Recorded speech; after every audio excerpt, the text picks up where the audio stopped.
হয় পঞ্চম মহাপুৰুষ যুগ। পঞ্চম মহাপুৰুষ যুগ মানে কি প্ৰথমতে বুজিব লাগিব যে পঞ্চম মহাপুৰুষ যুগ হল যে 5টা তত্ত্বৰ দ্বাৰা নিৰ্মিত এই যুগবিলাক। এই 5টা তত্ত্ব কি থাকে আমাৰ অগ্নি, পৃথিৱী, বায়ু, জল আৰু আকাশ।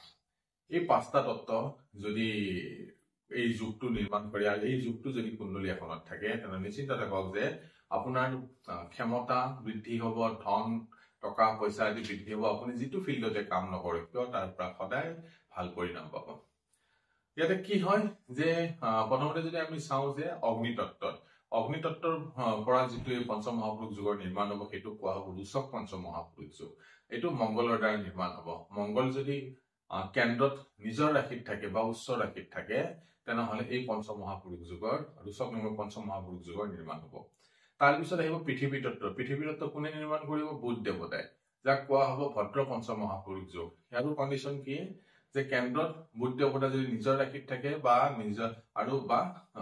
বুধ যদি উচ্চ ৰাশিত থাকে তেনেহলে এই ভদ্ৰ নামৰ পঞ্চম মহাপুৰুষ যুগৰ নিৰ্মাণ হ'ব। তাৰপিছত আহিব বায়ু তত্ত্ব। বায়ু তত্ত্বৰ কি হ'ব পঞ্চম মহাপুৰুষ যুগ? এইটো হ'ব ষষ্ঠ নামৰ পঞ্চম মহাপুৰুষ যুগ, যিটো নিৰ্মাণ কৰিব শনি দেৱতাই। আৰু শনি দেৱতাই যদি কেন্দ্ৰত নিজৰ ৰাশিত থাকে বা উচ্চ ৰাশিত থাকে তেনেহলে এই ষষ্ঠ নম্বৰ পঞ্চম মহাপুৰুষ যুগৰ নিৰ্মাণ। তাৰপিছত আহিব জল তত্ত্ব। জল তত্ত্ব কোনে নিৰ্মাণ কৰিব? জল তত্ত্ব নিৰ্মাণ কৰিব শুক্ৰ দেৱতাই।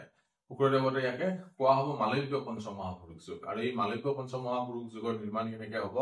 শুক্ৰ দেৱতা যদি কেন্দ্ৰত নিজৰ ৰাশিত থাকে বা উচ্চ ৰাশিত থাকে তেনেহলে মালব্য পঞ্চম মহাপুৰুষ যুগৰ নিৰ্মাণ। তাৰপিছত ইয়াৰ পিছত হ'ব যে আকাশ তত্ত্বৰ কোন হ'ব? যে বৃহস্পতি ৰেছপন্সিবল হ'ব, যাক কোৱা হ'ব হংস নামৰ পঞ্চম মহাপুৰুষ যুগ। আৰু হংস পঞ্চম মহাপুৰুষ যুগৰ নিৰ্মাণ কেনেকে হ'ব? যে বৃহস্পতি যদি কেন্দ্ৰত নিজৰ ৰাশিত থাকে বা উচ্চ ৰাশিত যদি থাকে তেনেহলে এই হংস নামৰ পঞ্চম মহাপুৰুষ যুগৰ নিৰ্মাণ হয়। আৰু এই যুগৰ যিকোনো এটা যুগ যদি ৰোচক, ভদ্ৰ, চচা, তাৰপিছত মালব্য বা হংস এইকেইটা যিকোনো এটা যুগ যদি জাতকৰ কুণ্ডলীত নিৰ্মাণ হয় তেনেহলে আপোনালোকে নিশ্চিন্ত থাকক সেই জাতক বা জাতিকা অথৰিটি, পাৱাৰ, টকা পইচা, ধন সম্পদ আদি বৃদ্ধি হোৱাটো দেখা পোৱা যায়।